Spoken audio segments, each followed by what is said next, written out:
हरिओम. श्री विष्णू सहस्रनाम श्रीराम कोल्हटकर यांनी केलेले निरूपण. ओम विश्वम. ओंकाराने सुरुवात झालेले हे स्तोत्र विश्वम म्हणून योगेश्वराचे पहिले नाव सांगते.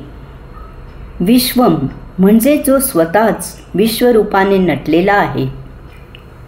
दिसणाऱ्या, भासणाऱ्या, असणाऱ्या विश्वामध्ये ओतप्रोत भरून राहिलेला आहे.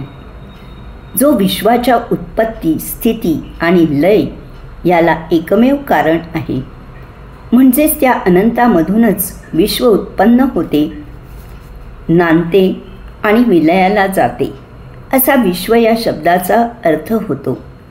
प्राचीन उपनिषदे हेच सांगतात की कोळी जसा आपल्या शरीरातून धागा काढून जाळे विणतो, त्याप्रमाणे हे जग देवापासून निर्माण झाले आहे.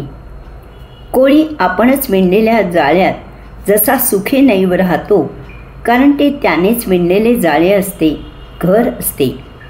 ते सोडून दुसरीकडे जायचे त्याला काही कारणच नाही.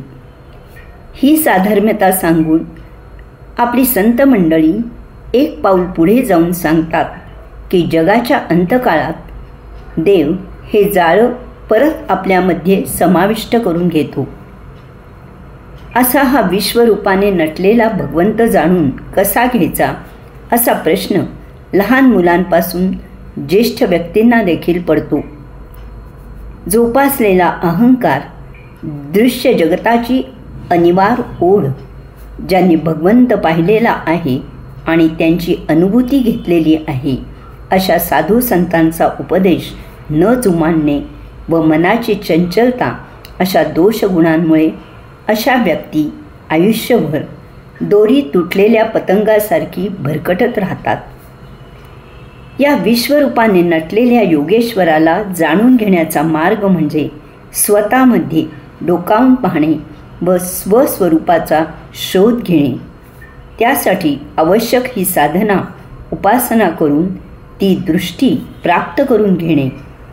जोपर्यंत स्वस्वरूपाची ओळख होत नाही तोपर्यंत आपण स्वतःमध्ये स्थित होणार नाही, स्वस्थ होणार नाही.